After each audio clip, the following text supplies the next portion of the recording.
So the past 12 years at the European Parliament were extremely interesting for me. And in the European Parliament, I learned that it is actually possible to change politics, to the political course. Of course, that works best when you have a cooperation with progressive companies, with NGOs, critical media, progressive associations, and so on, as, for instance, Fridays for Future or the reforms that were possible after the financial crisis. So many things that I was a part of the legislative work for the past 12 years. And I gained this experience within the Green Party, but also within the Parliament.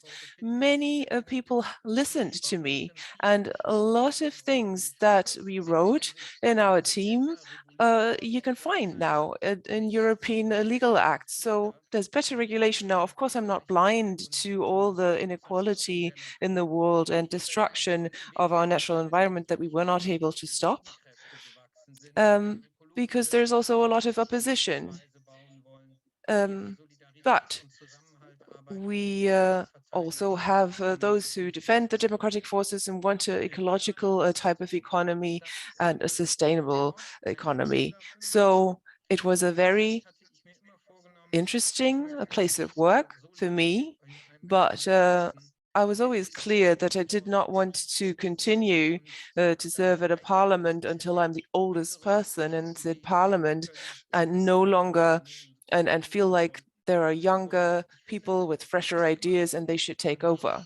So you should probably always leave at the high point of your performance, of your output, not wait until people feel like you're no longer delivering. So that's what I kind of expect from others, and it's always what I wanted for myself. So if I knew that if I ever saw another opportunity where I can achieve more or the same amount as in the European Parliament politically, then I would take that opportunity.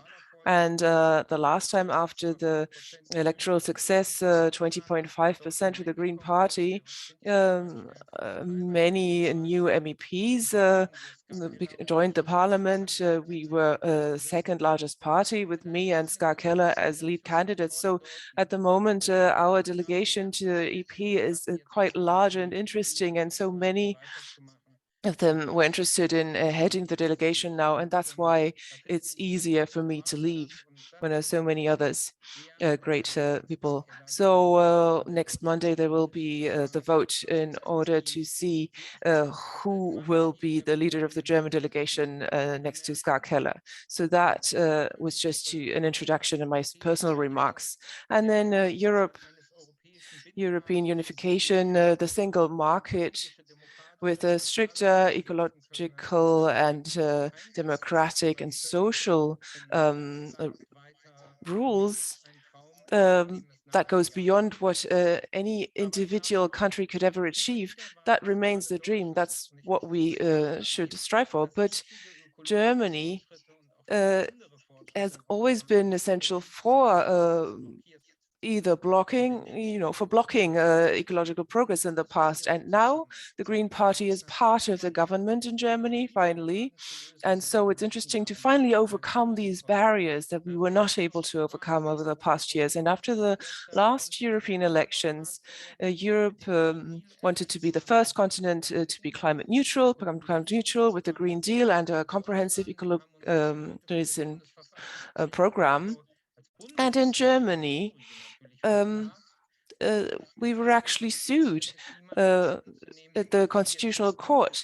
And so now we're being forced to actually adopt progress to climate neutrality because Constitutional Court judgment isn't enough, of course, to achieve progress. So it's very interesting to see what Germany will do now. Will we continue to be at a standstill because of Germany, or will this be a fresh start coming from the German government? So that was the main standard, the main yardstick for me. And of course, after this election, there was also some disappointment. I'm not going to pretend that that wasn't the case because there wasn't enough of a majority for just the red and green, so for the Green Party and the Social Democrats. And that, of course, is something that you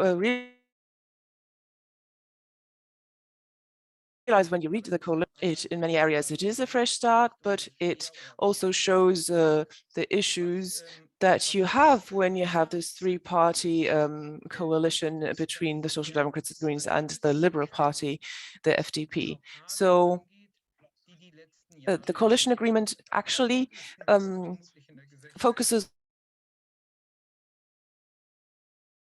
on many barriers that are very strong also in social politics. There's a lot of gender equality in the coalition agreement, lowering the election age for the European elections, but also for the federal elections. So you can start voting when you're 16. And then also the plan that for equal rights for transsexual people, transgender people, and then lots and lots in terms of liberalization that was overdue, and the CDU-CSU was blocking it. We're going to overcome that. There's a long list of such progressive reforms, and there's also a European chapter in the coalition agreement that we can be proud of. And I remember this speech and he asked Germany and Europe to grow together in his famous Sorbonne speech, but also in his speech on European democracy in Athens. So he made broad reform proposals for Europe to strengthen it in democratic terms, and also social politics. And he never got any sort of reaction from Germany because it wasn't desirable, it was too much, and it was preferred to just overcome individual challenges as they arose rather than really furthering Europe. And so now Emmanuel Macron's proposal for European unification. That was a lot of work, starting on the very first day of exploratory talks with the CDU, CSU, the FDP, and the SPD. So with all the other parties in the German electoral system. So from the very beginning, we said we want to expand the majority vote in foreign and security policy. We wanted democratic strengthening, deepening with more democratic voting rights, and we want investment in European cohesion by investing more money, not just to fight for firefighting in crisis times, but also for top research, innovation, joint networks for digital and energy, building that and building the joint common railway system so that the continent is more competitive and more ecological. And there are many other parts of the European chapter, and that's really a fresh start for Europe as well. And this proposal is not just something that we're tabling and then leaving aside, but Germany really wants to make a contribution to the Conference on the Future of Europe, which is already ongoing, and in the past, before Germany hasn't really done that. And so now it's important to implement all of this. So all of the social justice questions that were a little bit difficult in the past because we knew that the liberals are a bit skeptical towards everything and anything that could be labeled transfer union. And of course, we also don't want to just give out money freely and blank checks, but we would like a little more when it comes to unanimous votes in fiscal matters. But at the moment, this is something that's quite far away in Europe anyways, because we have many member states that have grown apart from European unification, and we also have problems with the rule of law. And there's a clear language in the coalition agreement saying that Germany stands for clearly sticking with the rule of law. And we have heard very different messages from the federal government the past few weeks before the new government was instituted. And then also migration and refugees. We have some very progressive phrases here. So especially for those who are already in Germany and already have work. We don't want to keep them in limbo forever and ever. We'll have the possibility of a so-called lane change so that they can go from asylum to a more permanent status. And same goes for people who come, skilled labor that we need and who would like to work here in Germany. So we also would like a more humane refugee and asylum policy, even if that is a very difficult objective to achieve. But of course, at the heart of this coalition agreement, we have that promise in Germany, for Germany, to really change and tackle reform in energy and climate policy. So that means the 1-degree path and minus 65% CO2 until 2030 in comparison to 1990. So that's what we're aiming at. That's really the foundation for the coalition agreement, and no one in this government can say that that's not their topic. So the responsibility to keep all of this together is the new Ministry for Economic Affairs and Climate Protection, and that is the ministry under Robert Habeck, the new minister. He asked me to be his state secretary.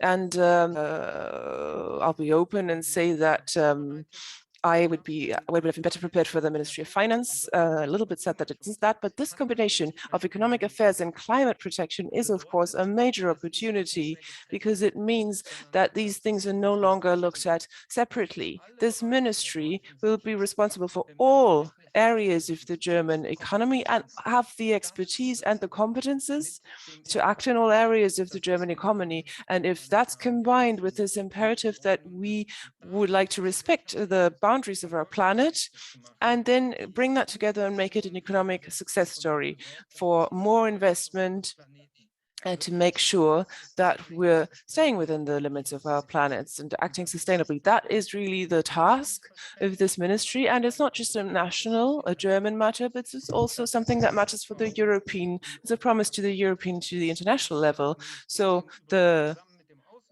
this ministry shares the competence for European affairs with the Ministry for Foreign Affairs. And so we're really trying to make sure that there is coherence between economic affairs and ecological interests and climate protection interests. And it will be my task, together with Anna Luhrmann, colleague in the Ministry of Foreign Affairs, to make sure that our European policy will be coherent, because what we tell our representatives in Brussels, in the council working groups, for all those matters which are ecological, will also go through the Ministry for Economic Affairs and Climate Protection. That's the COREPER 1, if you're an expert in such matters. So we will really be able to see what the federal government, as the largest member state, what they're going, what path for agriculture, for food, for all matters of the single market, and basically any kind of policy. So that's really a major lever to make progress in economical and other terms.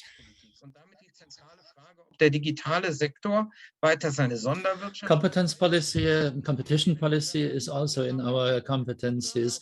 And there it will be decided whether we continue to work with fair means, whether startups have an idea with new ideas, or whether in the future we will continue to allow it that people exploit one another. This digital area or space will be necessary for it, and it needs rules for that. If you studied economics, then you have a certain awe, at least I have it, before this house. This house is the place where back then ordoliberal economists coined what today is the social economy.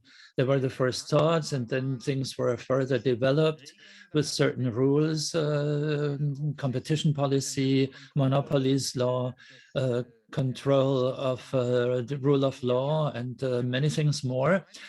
But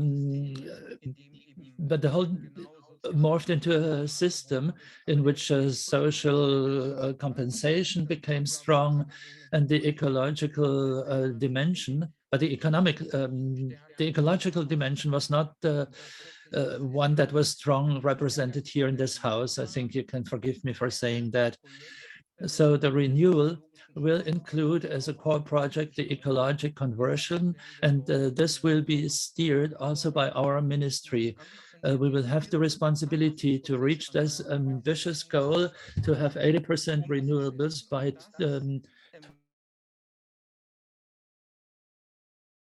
2030. Time, more areas of energy will be electrified. Heat, for example, through heat pumps, and also in the field of mobility, electromobility, plus electrification of a part of the energy need of the industry. And this means that the program is very ambitious. It also means that for this, we have to overcome all the obstacles when it comes to the management of these projects, to citizens who live in the area. We have to solve these these problems. We have to overcome those obstacles. And well, also when people go to court against such projects.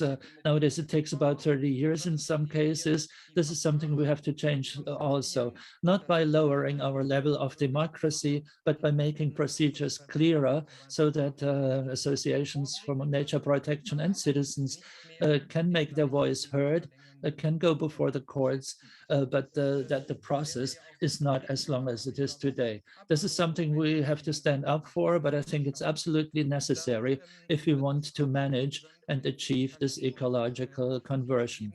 Then there will also be a digital offensive for administration and the state, the government, and this is really necessary. We need it for our infrastructure and for integration. In the field of democracy, we also need a new dawn. We will have a lobby register in the future with a legislative footprint. This means that in the ministries, in the Bundestag, when laws are adopted, it will become clear which interest groups have participated, exactly the way it is in Brussels at the moment. And the citizens' councils will more and more be involved or integrated into such decision processes. And during the coalition negotiations, for me, it was very important that we don't talk about climate protection alone, but also about biodiversity. Many of you may know my petitions on this issue. At the beginning, it doesn't look like that. I wasn't too enthusiastic about our exploratory talks at the beginning, but we make quantum leaps because biodiversity has become a very important chapter, and the German putting into practice of agricultural policy will mean that we protect insects more, natural habitats, and we'll do many more things for nature and animals. Those are the strongest elements, I would say. And I can say openly that in the field of mobility, the result is of a more mixed nature. But even in that area, it's not as bad as it was often, as what was often said. If you want to reach the 2 degrees objective, all sectors have to do their share, also mobility. And each ministry is basically responsible at first, but then there is also a central responsibility with the Ministry for the Economy and Climate Protection. And in the mobility chapter in our treaty, there are clear statements. It's not really just what the FDP, the liberals, wanted. In the election manifest of the liberal, no end of the classical combustion engine was stipulated, but now we stipulated it in the treaty by 2030. More investments into rail than into the road sector. European railway networks and night trains will be enhanced. These are things we have agreed on, negotiated in the said constellation. In the area of building and construction, the situation is more or less the same because we need more living space, more houses in many regions, 400,000 new apartments. But I hope that we can do it in a climate-friendly way and with sustainable materials, because otherwise this runs counter to our climate objectives. But also in this area, in the area of living space for people, we have challenges. In the social area, we made progress, but it was not really the program of the Greens and not that of the SPD neither, which was finally adopted. But we have 12 euros minimum wage, which will be introduced very quickly and will bring many people out of poverty. Then we have basic child support, which will also help many children to leave poverty. What we have not reached is a social state, which puts higher taxes on those with high incomes. This was very hard for me to swallow. And we couldn't decide to close tax havens worldwide, an objective I was hoping for. We, the Greens, had the most far-reaching ideas in this respect, but on the other side, there were the liberals with other ideas, other projects, and if you want to go into a coalition with another party, you have also to respect their core concerns, otherwise a coalition is not possible. And here, well, the liberals, the FDP, they had to accept many of the ecological ideas we had, and we, on the other side, had to accept many of some of their objectives, i.e., not higher, no more higher taxes, no increase of taxes. And this is what we will have now in the coalition treaty, and we have efficiently all the subsidies which are bad for the environment, which are environmental detrimental. And this really hurts. I have to accept that. But now I'm not going to talk any further. I have not mentioned every field of politics. There is the guarantee that you will secure 48% pensions. It hurt me that we didn't get more than an examination mandate for a citizen fund so that we stop this restore rip-off, so that we achieve it, that the money people pay in order to have security, to have some income in their old age will also reach them when they're old. So there will be a fund, but the fund we wanted to have, according to the Swedish example, as an alternative for the black rocks in the world, well, this is not at all guaranteed at the moment. There are also very interesting and exciting issues, organized crime, interior security in our country, more resources for the federal police. These were also topics, but also the safeguarding of fundamental citizens' rights and the reinforcement of these rights. In these matters, I think we found a good balance, and I'm quite satisfied with it. I can identify with them. And then in Germany, we have the Constitutional Court, which in any case made it impossible to have an overall surveillance of people. So there are no new rules on taxes, but we have some instruments which will allow us to make the investments we need for climate protection. We're going to use them in our treaty. The debt break is still valid and we'll respect it, but we will also use all the free space that this rule still leaves us in order to make the necessary public investments we need for our future. On the other hand, it will be mainly private investments in various forms, which will be crucial for our ecological conversion. and which will be triggered also by our program for a fast ecological transition. And I would also like to say openly that in the last days and weeks, I found difficult, besides the content related discussions, which were difficult because 11 um, European MEPs were present for the different chapters, but at the same time, at the end, we had a final phase in which the core group negotiated for the Greens. These were 10 representatives and 3 who were always with them, Annalena Baerbock, Robert Habeck, and Michael Kellner, our federal managing director of the party. They were those who finally accepted the final compromise. And when we then were talking about the various concepts of the government, and despite the overwhelming majority of the Green bases which voted the coalition treaty, there was quite some discussion. Questions were raised. What about finances? Why not a different approach when it comes to transport? But well, I would answer these people that at least we have a ministry with a very long social tradition, which we can use also for social policies. And this means that we have important competences now on our side, which are often shaping up governmental policy and European policy.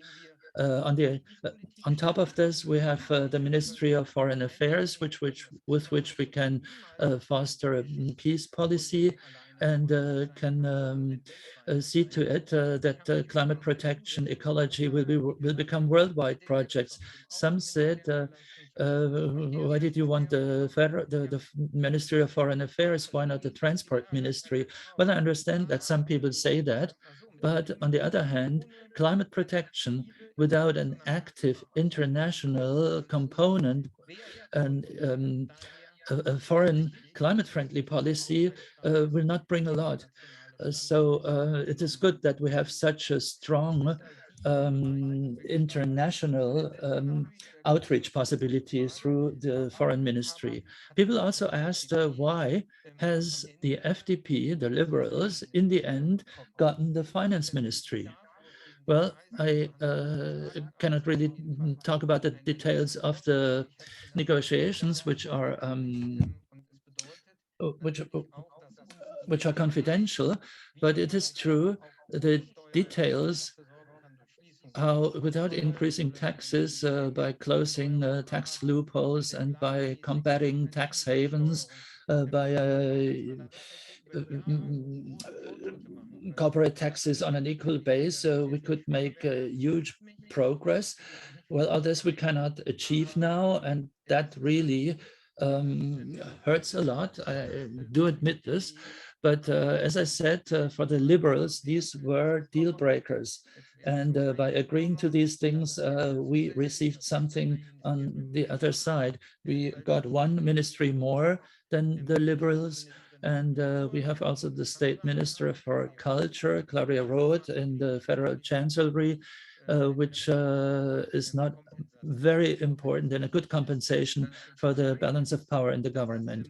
But what is decisive, what is crucial, is that if the next time there is not a German president of the European Commission, we, the Greens, have the right of proposal for the next German commissioner.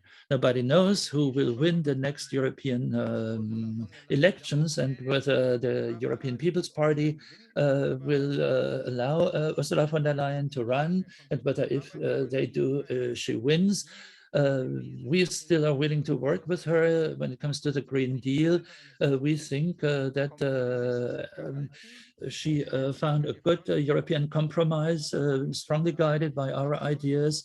But if for which democratic reasons there may be, maybe because she's not elected, there won't be a German Commission president, then the Greens can propose somebody for commissioner. This is our right of proposal now.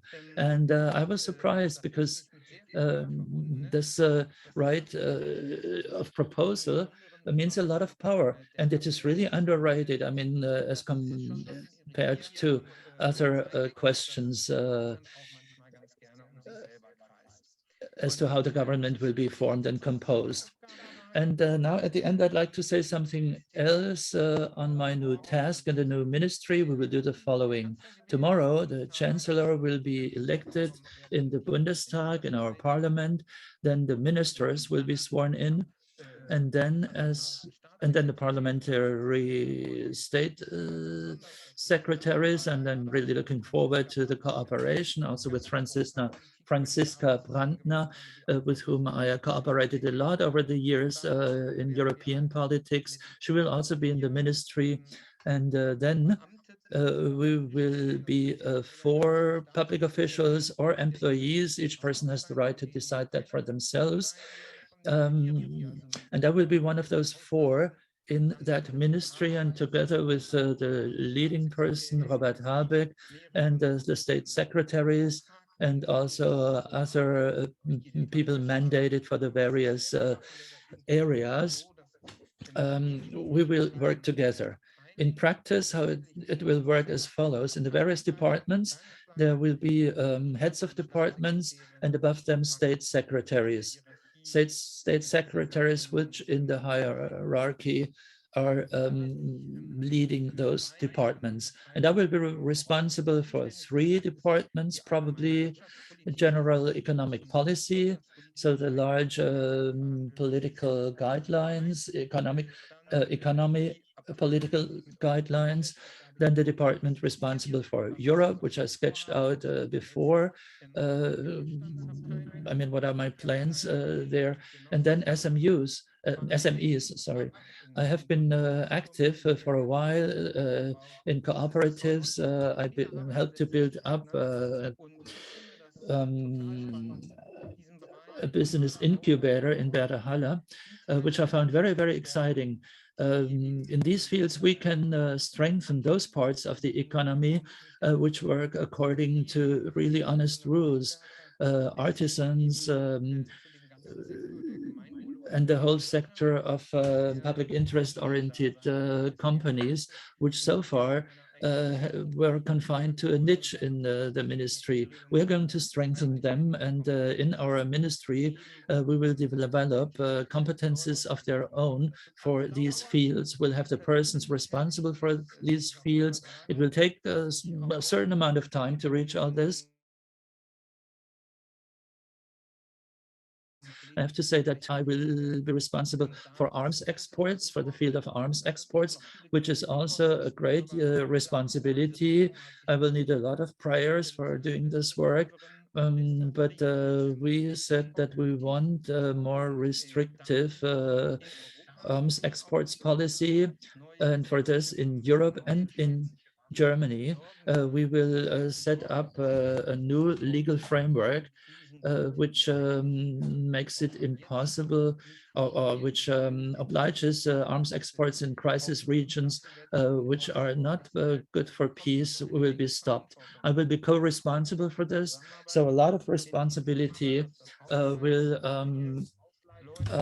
be before me, and I'm really looking forward to it. There are many people in the ministry who have great competencies and which we want to take with us on this way, and will change this economy into a modern ministry of the economy with a clear ecological perspective. I've been talking a lot. It's important. It was important for me to say all this to me, and let me.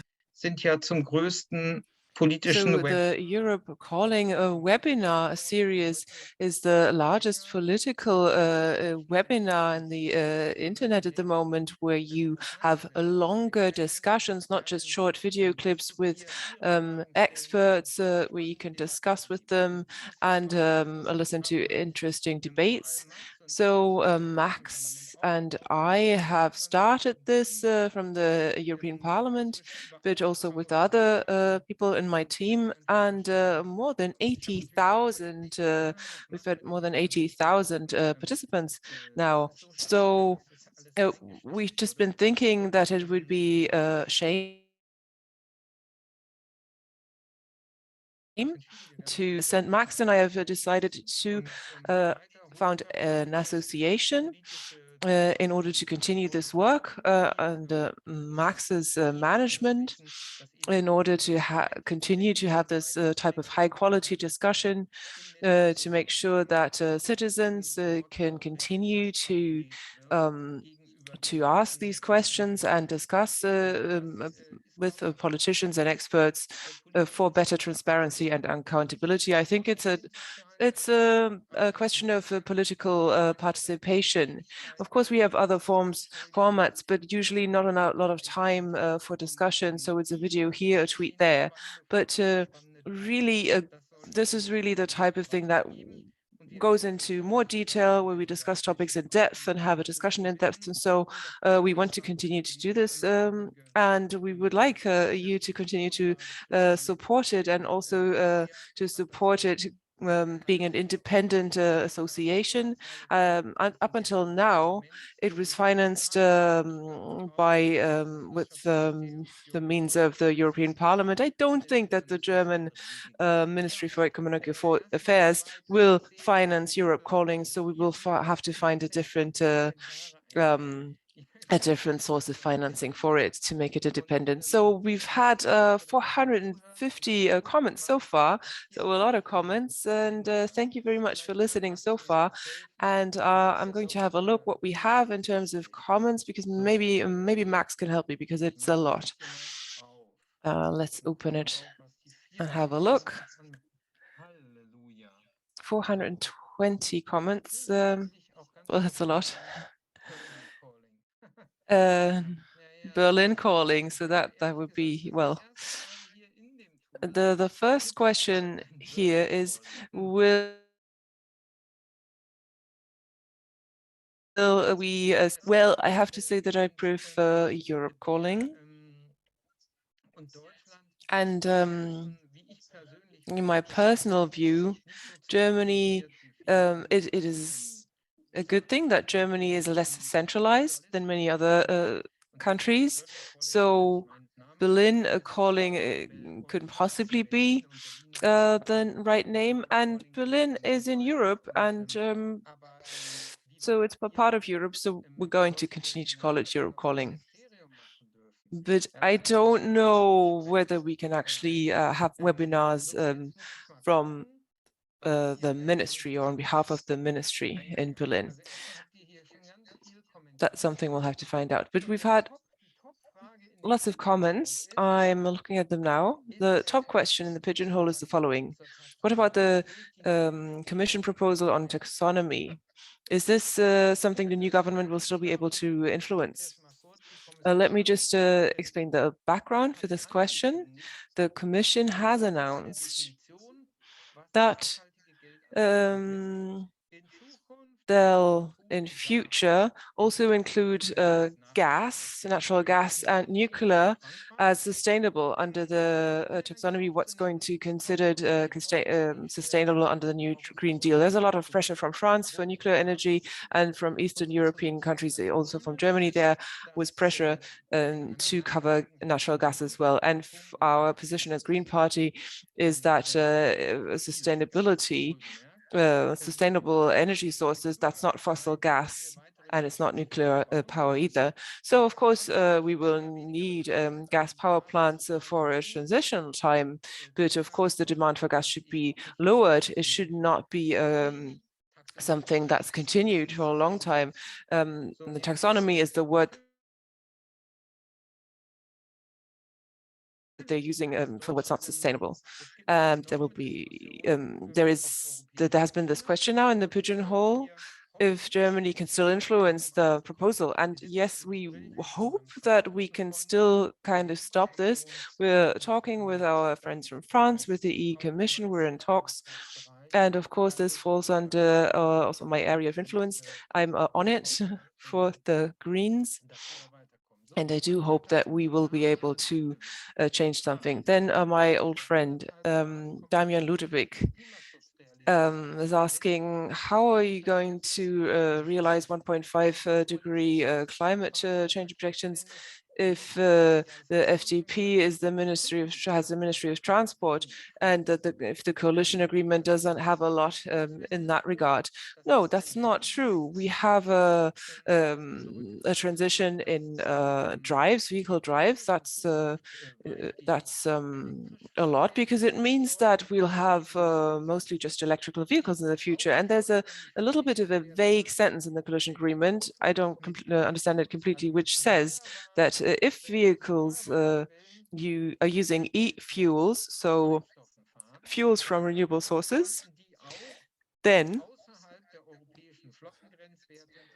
they should be admissible even outside of the European fleet rules. That was very important for the FDP, for the Liberal Party, and we've also heard that from the CDU, CSU when we were in talks with them. These e-fuels are necessary, we need them, because there are some things that wouldn't work just with electrified drives, because they need a combustion process. So, for instance, for airplanes or heavy lorries, it'd be very difficult to operate with electric engines. So they don't understand why you would need them for passenger cars. And if you look at the cost estimates, they all say that electrical cars would be cheaper. So e-fuel cars wouldn't even be competitive. And we're really going to overcome all the problems with regulating batteries, and also the raw material sources for batteries, with better recycling for such materials, to make electrical cars cleaner. But they are cleaner anyways, even today, than the combustion engine cars. There are no arguments for combustion engines, because they also contribute to air pollution, and it would be a good thing for our air quality and our health if we had fewer combustion engines in cars. So they will be the exception. So overall, this is a transition, a conversion in terms of propulsions. And so this resistance from Germany against this objective by 2035 has dropped because of the coalition agreement. And we're even saying we're going to achieve these goals by 2030. That's really on the same level in terms of an achievement as the phasing out of coal. So I don't agree with this view that the coalition agreement doesn't have a lot in terms of climate protection. And then also for the railways, we have a lot of that. Of course, a lot of things will be more difficult with the transport ministry in the hands of the FDP. We will not achieve as much, for instance, in the reform of some of the transport laws, but this obligation to this commitment to the 1.5-degree objective, that is the responsibility for every single ministry. It doesn't matter who heads it. And we have the climate protection law that will make sure that everyone adheres with that. And of course, we do need continued public pressure and media pressure to make sure that this will be implemented. Please help me, Max, because there are so many questions and comments. Oh, look, will there be a subsidy for photovoltaics for private persons? We already have that. So if you have a photovoltaics installed on your roof, we've done that as a family, then you still have a guaranteed feed-in and support. So it's not really a subsidy, but just it's a guarantee that you will get a certain price if you feed in photovoltaics electricity, but it's quite low. It's only profitable if you're using your own electricity that you produce on your roof. So we're going to look at these support rates. And the coalition agreement has some strong provisions for strengthening expansion of renewables. And of course, the photovoltaics are a major part of this. So this will be part of the responsibility of our ministry, and there's a whole webinar on the barriers for this expansion and what has to be done. And my colleague Philipp Greichen, who used to lead the progressive think tank Agora Energy Transition, will be the new state secretary for energy transition. And so I'm really think it's quite big. Then the motorways and the moratorium on building roads, on road construction, motorway construction. That's not really even, that wasn't even part of the election program of the Green Party. But all of those projects, all of the projects that have not been adopted yet will have to be checked for climate protection now. That's what we do have. So a certain number of projects will probably fail these tests, these climate proof tests, and that means that they won't be implemented.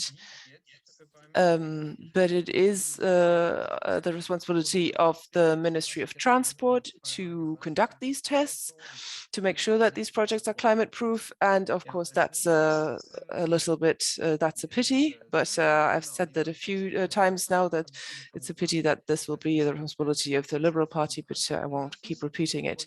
And then let's look at some other questions here.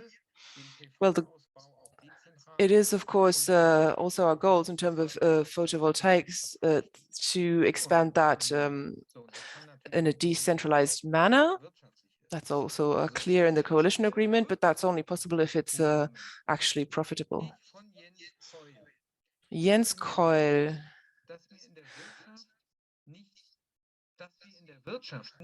Jens Keul says that I would like to see that we stop looking at growth as a goal in itself, but just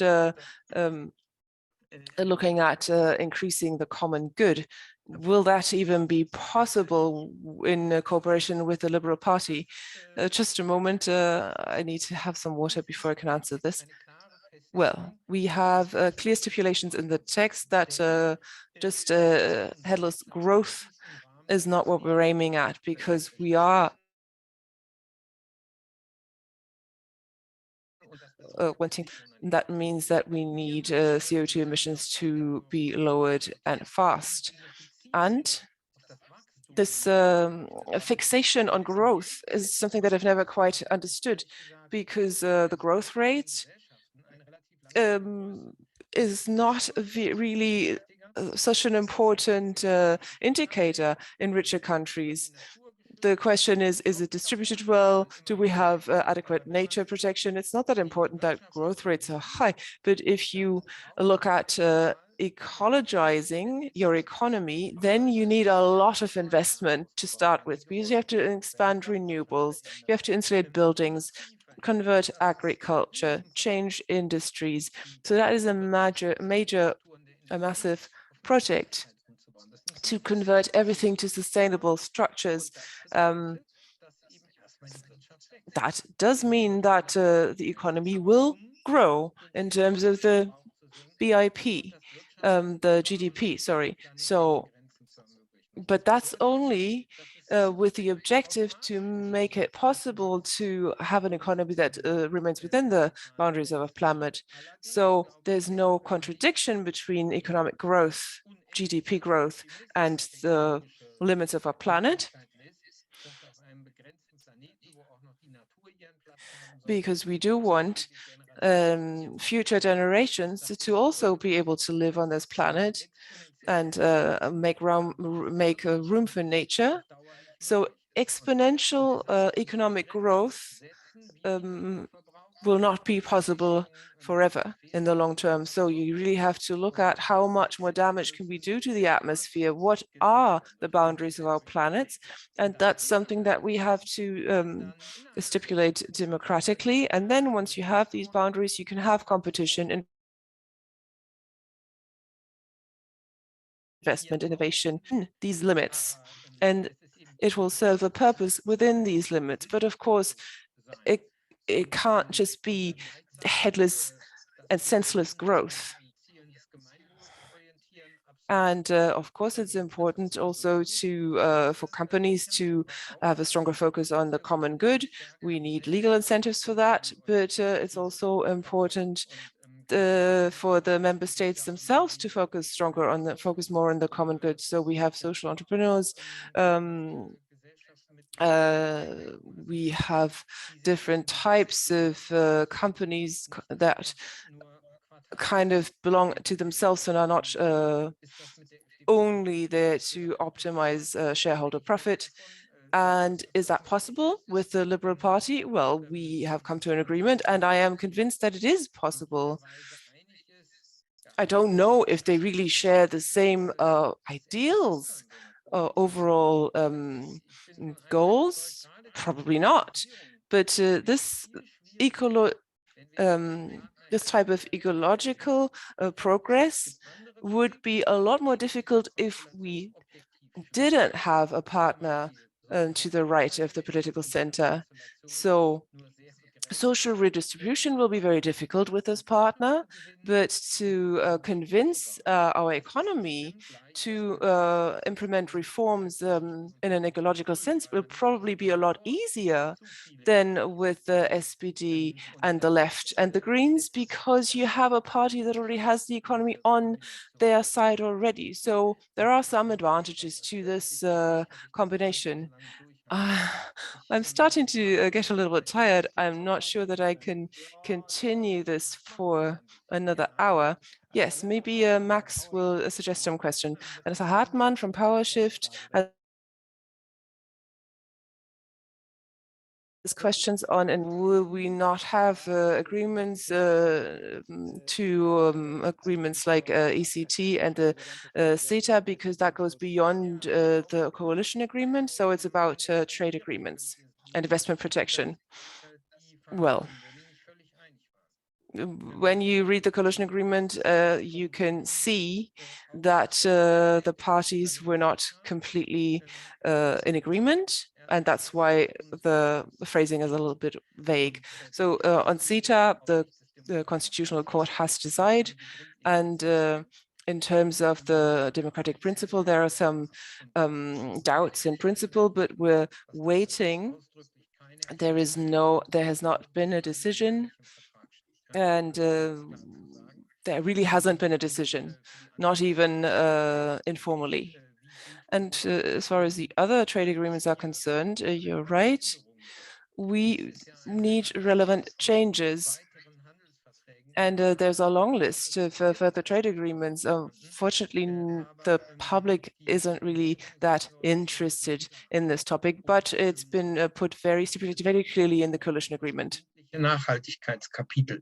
Das klingt erstmal so harmlos. Bisher ist es so, dass we want a binding sustainability chapters, which sounds innocuous, but what we want, things we can put through in a court procedure is necessary.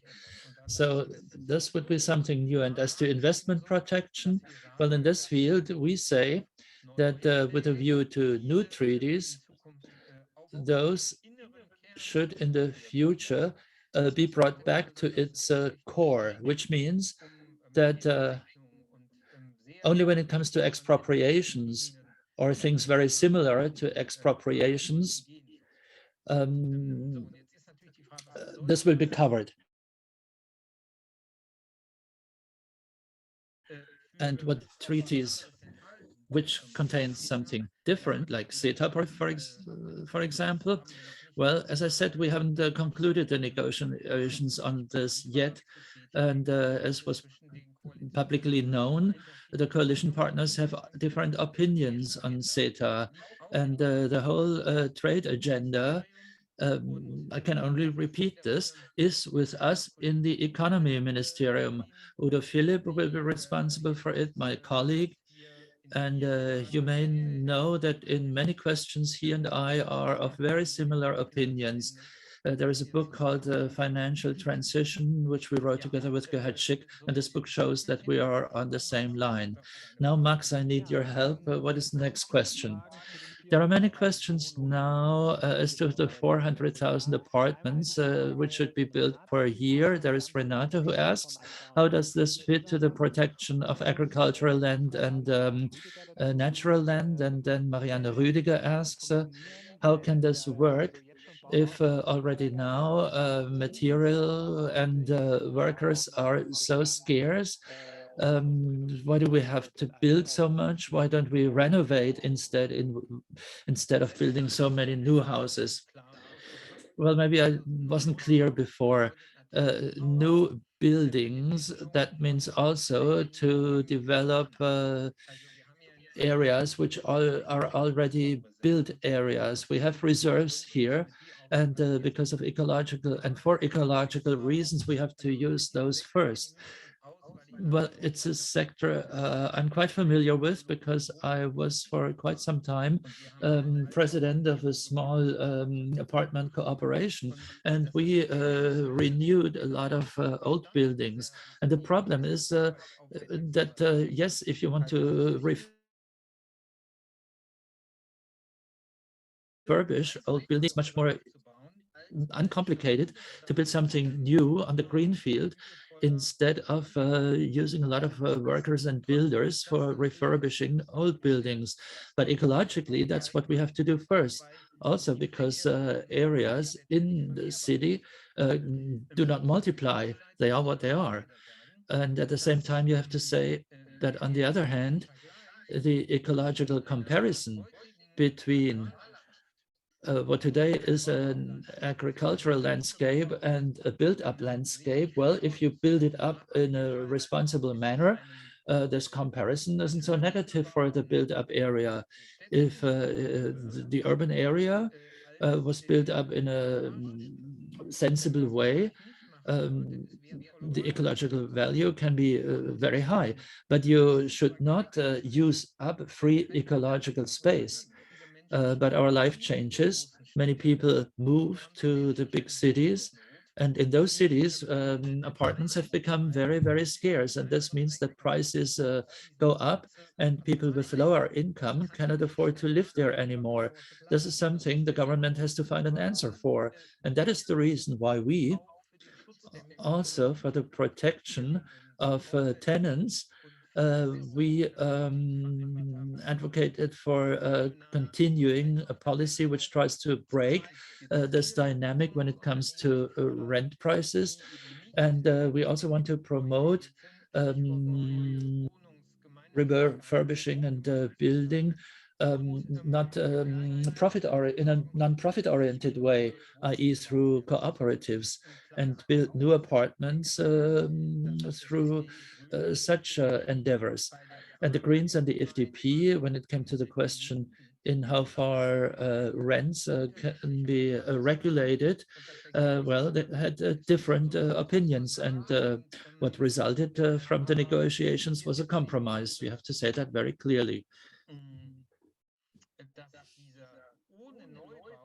But without new buildings, I believe it will not be possible to meet the growing need in growing cities.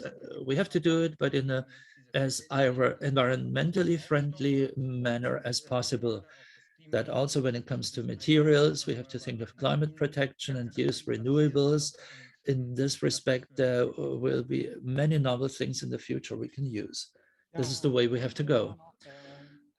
Well, then we have many other questions. Many questions are repeated. There is Manuel who asks, how can your ministry control, or how control ministries in general, their objectives, for example, 1.5 degrees, when there is a project that doesn't work well, what control mechanisms can you use? How can you intervene in order to solve the problem?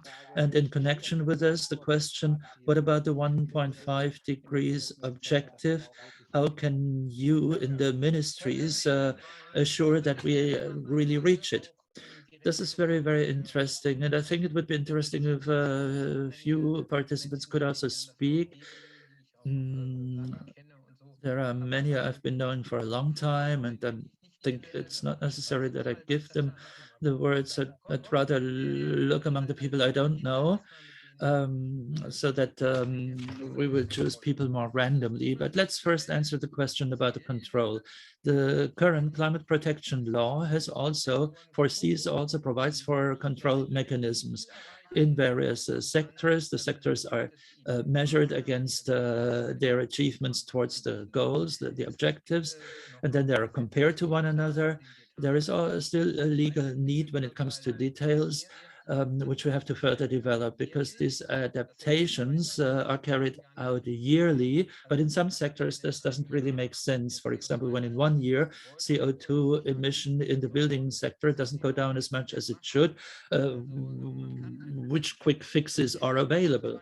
Not many in the building sector for saving CO2 emissions. So there are no fast ad hoc reactions possible. You can compensate it maybe in other sectors through technical means. And the question how we are going to achieve this technically, through which changes, well, this will be subject to a public debate. And I can also call on you to involve yourselves in this debate. The other question was the 1.5 degrees target. Let me say two things on this. First of all, we say that the idea that one treaty on the federal level could just reach the 1.5 degrees, well, this is an illusion. Even a government consisting only of Greens would not have achieved that. There is a dynamic which depends on the whole society, because for many decisions we have to take, the federal countries, the communities, companies, citizens are co-responsible. There are co-responsible decision takers, if you want. So you cannot just after a federal election change everything. If we promise this, we would make promises we can never fulfill. But we work for it. We make a huge contribution to it. According to Agora, with our current measure package, we're better than 65%. We have to become even better. So in order to reach the 1.5 degrees, but this will only be possible if at other levels of decision making, we will also have this new dawn, this new era. So what will happen in North Rhine-Westphalia, in Lower Saxony, who wins elections in cities, in towns, because many of the decisions whether we can save on CO2 are taken in the local communities. So by an ordre de mufti, this cannot be decided from above. We don't have the competencies for that, by the way. So many of these conversions will not be in our hands, but what we have in our hands is quite important, and we should not underrate it. We need pressure. We have to exert pressure on all the other levels so that we reach the objective, and so that the federal level can make the conversion, can achieve the conversion. Well, that is clear, I think. When we were in the Red-Green coalition, we had the problem that civil society always protested strongly when the government made a mistake, and there was not a lot of support for the things we did well. Higher taxes back then, for example, of CO2 intensive fuels. And at the same time, there was not much protest in comparison when large lobby groups pushed us in the wrong direction. And that's why now I hope that I can personally contribute to a more intelligent interplay between civil society and government. What I mean by this is, I don't think that civil society should always applaud the government. That would probably be stupid and not adequate. But what I mean is that we should think hard about whom we criticized, who in the government was at fault, and then we should, those who are responsible, or should criticize the opposition when they impede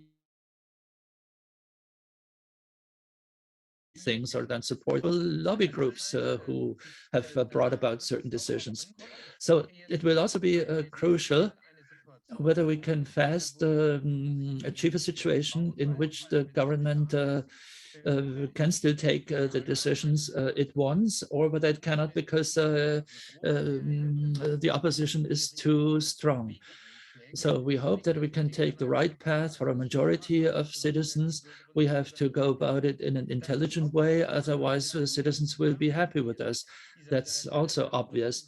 But a good interplay, an intelligent interplay of all these forces, progressive forces, parts of the trade unions, the critical civil society, and the government, and the local communities, and the federal states. They all have to commit themselves to the right path. That's what we need. And now I'd like to give the floor to my dear colleague, Alexandra Gese. She has been wishing for the floor quite a while ago already. I've lost her now. Now I've found her again. Can we give her the floor? Can you see me? Dear Sven, I didn't raise my hand. That was a mistake. I'm just listening very carefully. I don't know whether you can hear me now. Can you hear me? Yes, we can hear you. Very sorry, I'm talking from my mobile phone. I only wanted to listen, but since you've now given me the floor, I have to say that I'm very looking forward to the Digital Services Act, for which you will be responsible, i.e. This huge platform for the online world. On next Monday, we will be in the committee for the final discussion. In January, it will be in the plenum and then in the trilogue. And I'd be really responsible for this, no? Well, I can tell you more or less how things will be organized in this respect. Well, the EU is putting together a huge package for regulating digital services. There is the Digital Markets Act on the one hand, which deals with things like distorted competition. What do you do if there is too much market concentration? And then there is DMA for people in the know. Well, this is the part called DMA. What those in the know are well aware of, and this will be my responsibility. The Digital Services Act will establish the service rules, and Alexandra in Europe will be responsible for this. She is from the beautiful city of Bonn, and this act will, in the future, be the competence of the Ministry for Digital Affairs. But the European House, the Ministry of the Economy, will be responsible for the Coreper 1, i.e. when things have to be voted on in the council, they will go through our ministry. People will have to talk to us, and the department which coordinates all these things will be under my leadership. So DMA, yes. For DSA, no. For DSA, we're not in the lead, but we are co-responsible. And via the Ministry of Foreign Affairs, we have also a co-responsibility in the other area. So I can only wish you a lot of success in the votes and in the trilogue. I hope we see each other soon. And then something. Where has she gone now? Sorry. Yeah, maybe the microphone is not on. No. Can you try to?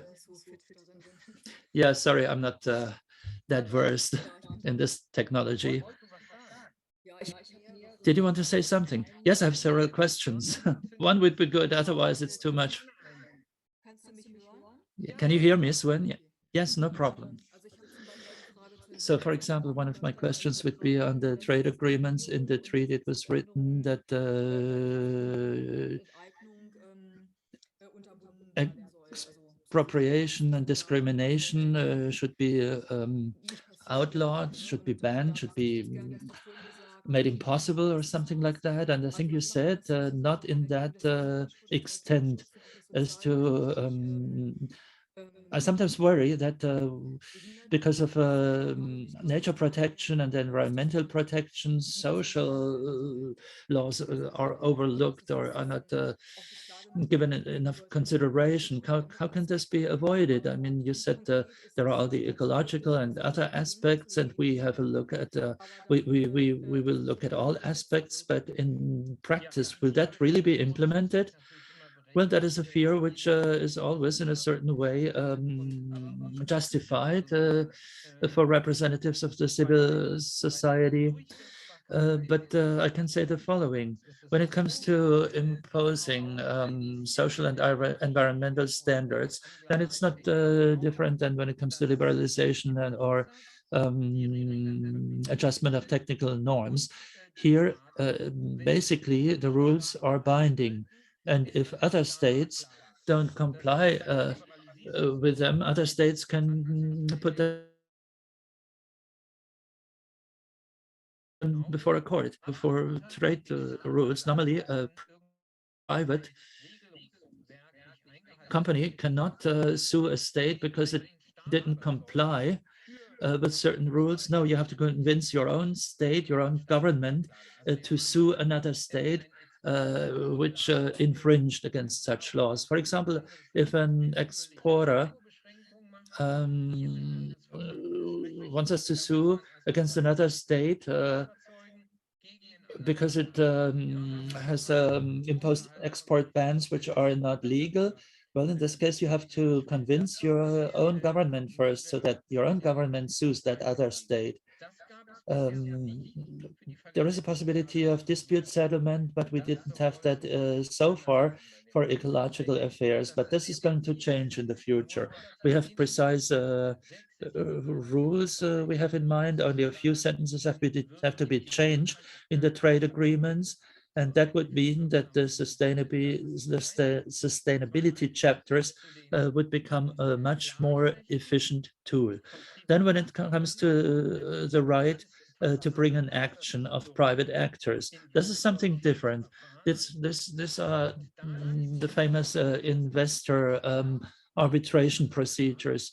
Here, it's not a state that sues another state, but it's a private actor who sues another state or a state. This could be a transnational company, for example. And the reasons for discrimination and expropriation have been extended more and more. And the treaty says that in the future, the legal definition should be much stricter. And for this wording, many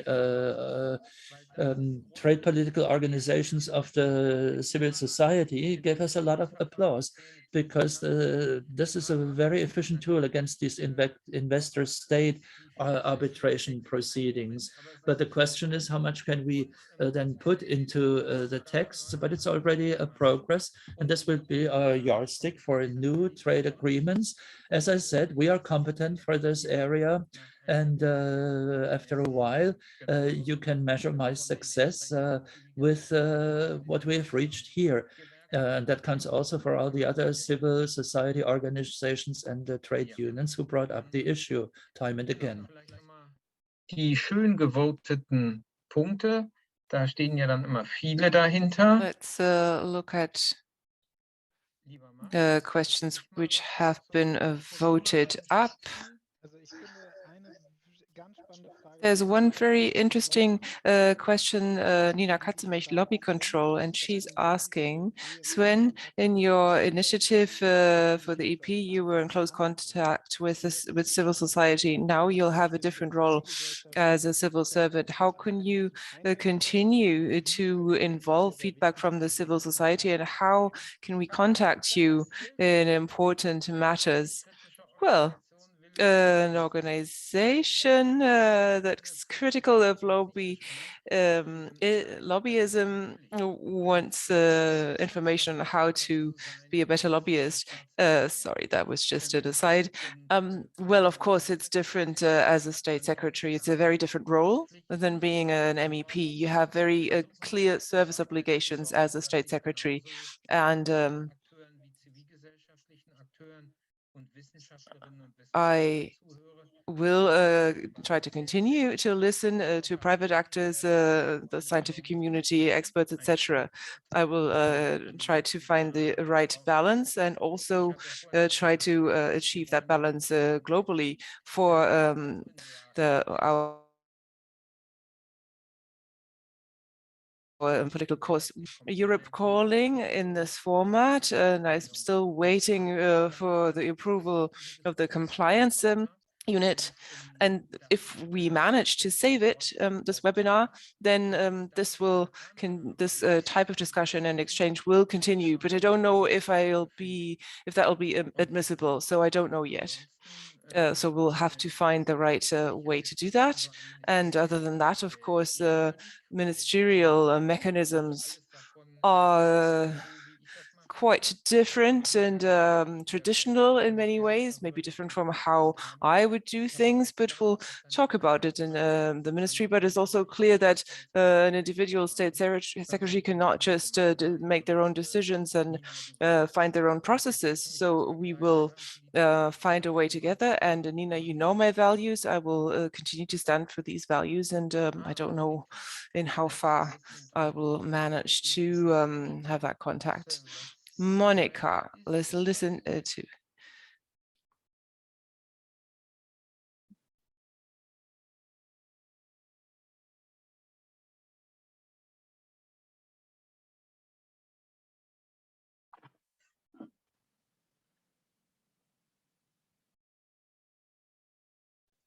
Jetzt ist sie weg.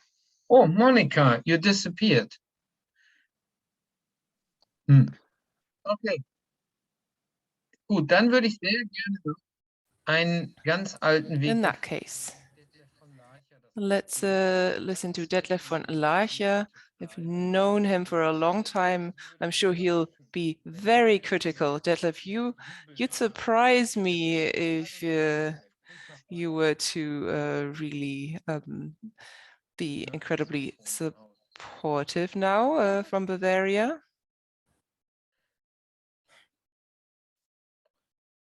And cheer me on. Hello, Detlef. Well, of course, no, I'm not going to cheer you on because the Green Party is quite good in doing that for themselves. I've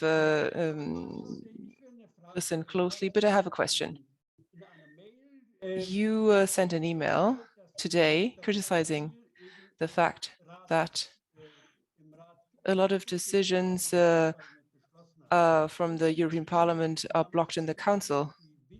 And you said that we need a better way to cooperate. And I already asked per email, so what you need by enhanced cooperation between the willing. We have that in some areas, but not in, for instance, in finance. Or do you mean a treaty change? So really allow majority decisions in the different areas. Oh, Detlef, you're being quite mild, but just to be transparent, Detlef is a co-founder of ATTAC, left-leaning associations, and we used to cooperate a lot. Also in the working group Financial Markets and Tax from ATTAC. And he was very active in the German campaign for the financial transaction tax. But to answer your question, well, ideally, of course, we would like majority decisions in fiscal matters in the Council, but it's not realistic to achieve that because in order to make such treaty changes, I need unanimity. And Poland, Hungary, and many other member states, I mean, think of my favorite tax oasis, fiscal paradise, Malta, or even Luxembourg, they're not going to agree with that. So that's not realistic, no matter what we want. But that doesn't mean that nothing's possible. So if we were to tell this group of countries and their reform has failed today, this so-called company tax codex group. A group to supervise harmful tax reforms. That reform has not been adopted today in the Council of Ministers of Finance and Economic Affairs. So they need unanimity. Hungary and Estonia blocked the adoption. So it's a little bit crazy. So we have 450 million inhabitants in Europe, and 11 or 12 millions are enough to block everything for the entire EU. So what can we do about something like that? Let's say that defensive measures against fiscal paradises, that's not just something that has to be at an EU level. We could also just do something with Italy, France, and others, and Poland that are very critical of fiscal paradises, and just have our own measures with them until up until the EU is ready to follow us. You don't always have to wait for everyone. So that could be enhanced cooperation formally in order to adopt laws, or you could just coordinate this between a national ministries, the National Finance Administration. So that would be possible with Lindner. Yes, that's why I said 3 times that it hurts that we didn't get that ministry, the Ministry of Finance. I mean, if you can show me another majority, a different one, then tell me. But this was, we needed this majority for the parliament. And of course, my preference would have been a different one, but, and you know this as the constant parliamentarian, you have to find a majority, and you have to base that on the votes, citizens' votes, and that's then your responsibility to do whatever is possible within those limits. And don't confuse what's possible with your political preferences. I think that's very important to come to a compromise, and don't confuse that with your own goals, because please have an eye on the Green Party in general, but also on myself, that this doesn't happen to us. Well, I wish you all success. And Sven Giegold says thank you.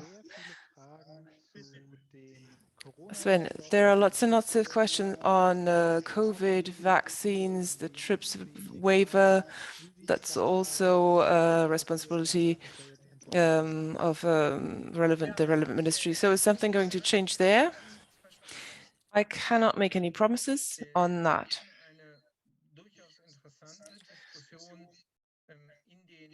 We had an interesting discussion during the coalition negotiations that I cannot describe in detail, of course, but I can say that the electoral programs were very different, and that those differences were mirrored in the discussion and the negotiations.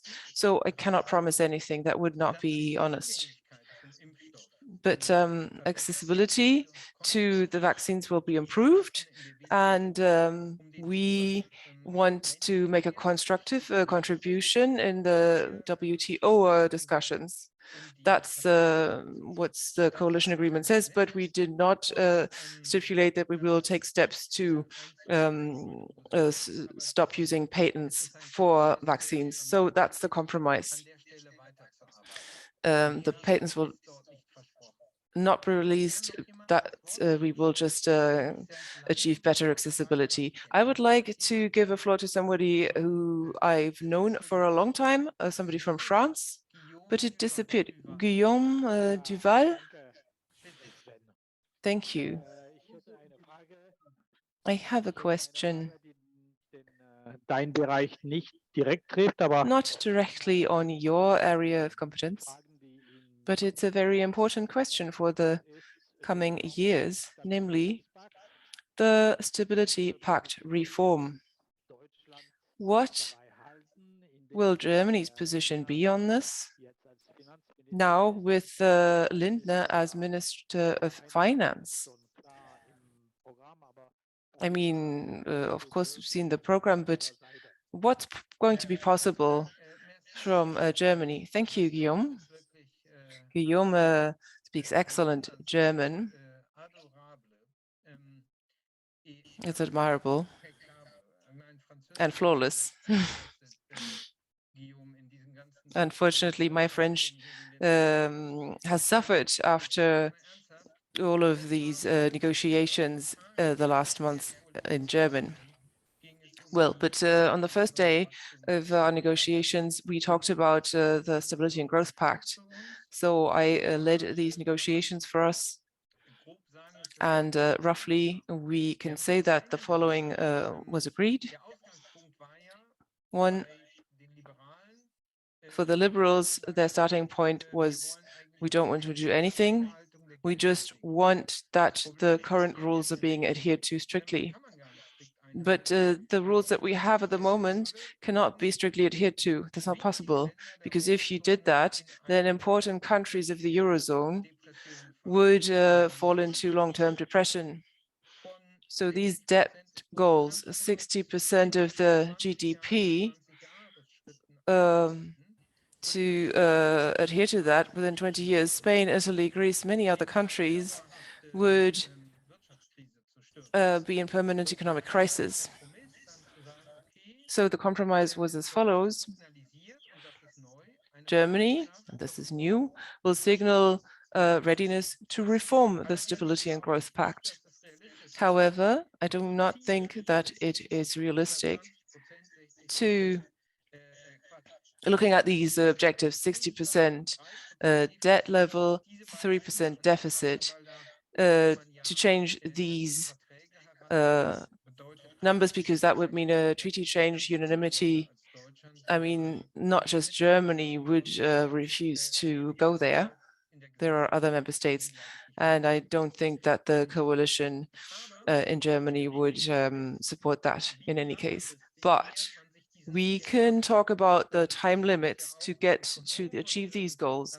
I mean, you are an economist as well, so you know it really doesn't matter whether you change the objective or the goal, or whether you change the trajectory to achieve it. The result is very similar. I mean, it's not, it does matter in some ways, but it's not the, you can gain the necessary flexibility by just changing the time limits. So there is this signal in the coalition agreement that we're open to talking about investment and taking into account investments. So there's this proposal, instead of having annual deficit goals, to look at expenditure, spending objectives.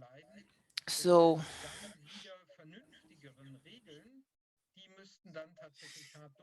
these more sensible rules would still have to be adhered to strictly. That would be the position of Germany. So at the moment, we have rules that make little sense and cannot be enforced. But I think that what's more interesting in this area is the European chapter with the German containing German initiatives to achieve more joint investments, common investments for infrastructure, which I already mentioned, but also in terms of using unused allocated budget means. So this is not just the Stability and Growth Pact. We should also, under the French presidency, discuss the strengthening of such joint investments. So if Germany says, let's do this together, then that doesn't mean that Germany will pay, but that we want to finance it together with our partners. So I will count on the newspaper that you've led a long time, that you keep talking about this initiative, because it will only be possible if France supports this together with our other partners. Thank you.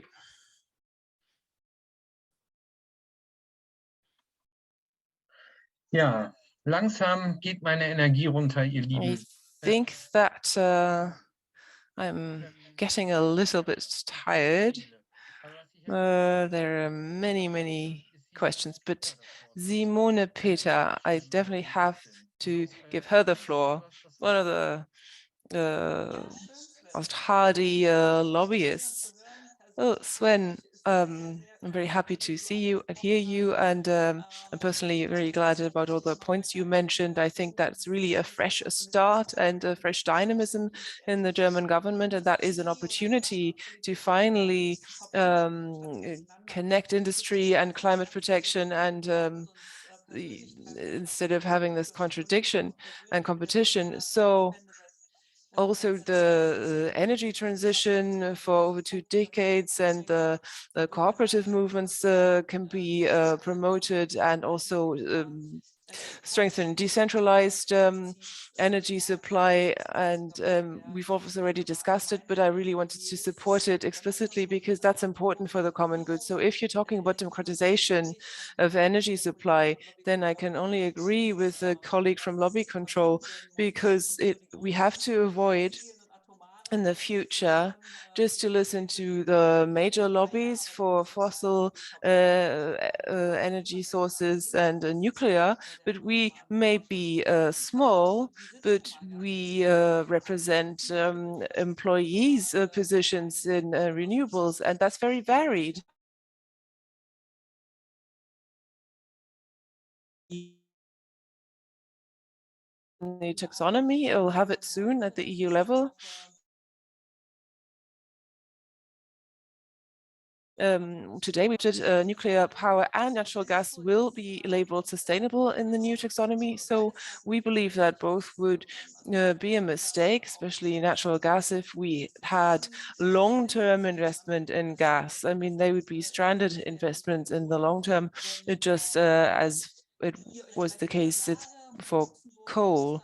So maybe you could follow Austria or Luxembourg in terms of nuclear power. That's one point.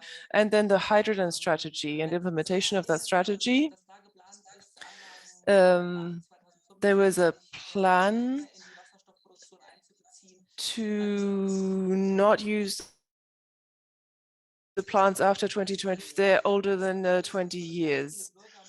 That's also difficult. There are many citizens models in the north of Germany who are relying on that with their wind parks to use that in the future, also older structures. So these are my 2 questions, and I wish you a lot of success. Simone represents the Federal Association for Renewable Energies, and she was also the federal chair for the Green Party for many years. So start with your 2 questions. I already spoke about the taxonomy briefly earlier on. So it's possible that it will be proposed next week. The Tagesspiegel, the newspaper, said that the proposal would come tomorrow, but that's not true. So we've had a lot of news on that that wasn't accurate, so I wouldn't actually bet on it for next week. I would hesitate. We don't know. The commission is still coming to an opinion, and our position is that we don't want generous support for nuclear and gas.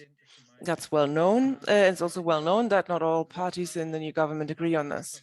But in general, parties have committed to continue with the stop of nuclear power in Germany.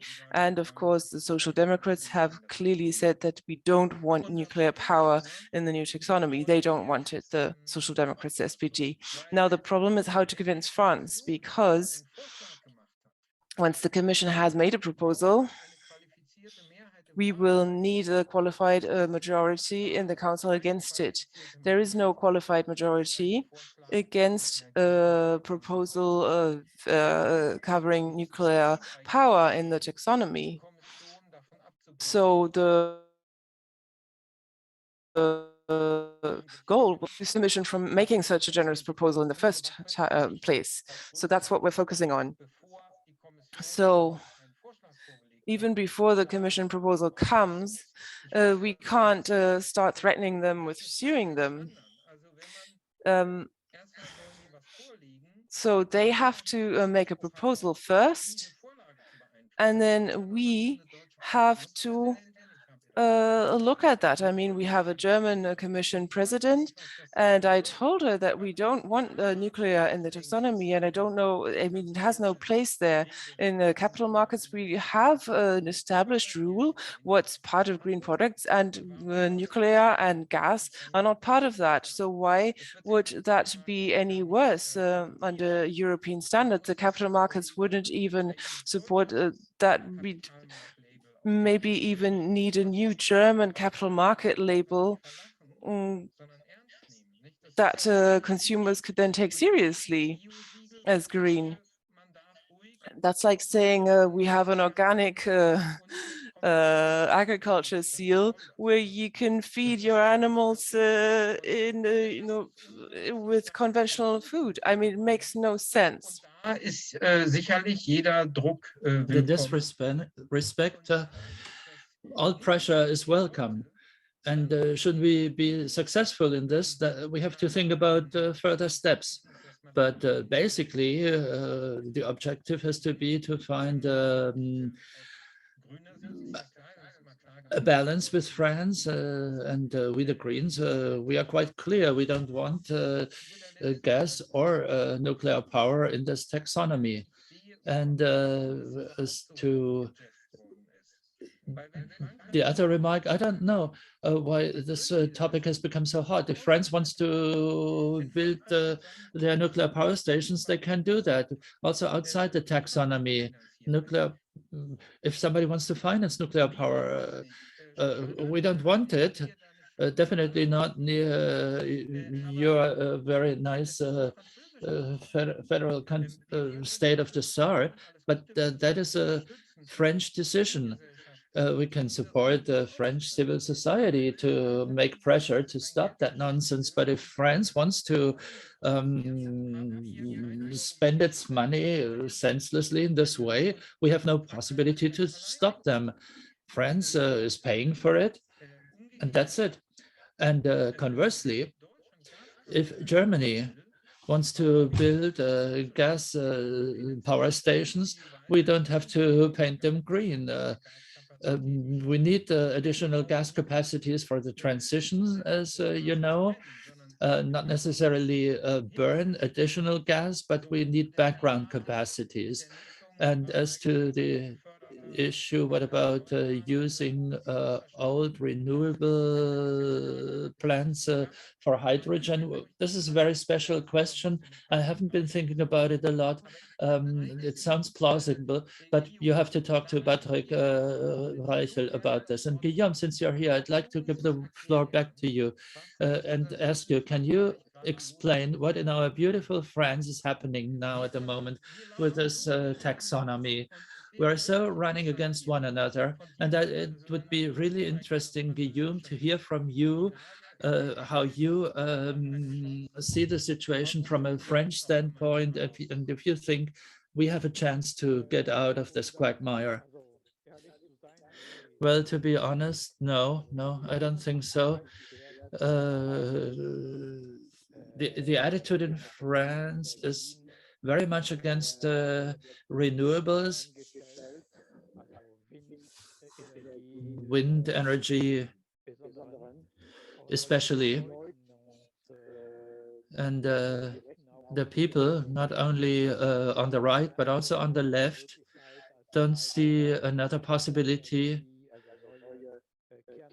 but nuclear power, want to build new nuclear power stations and so on and so forth.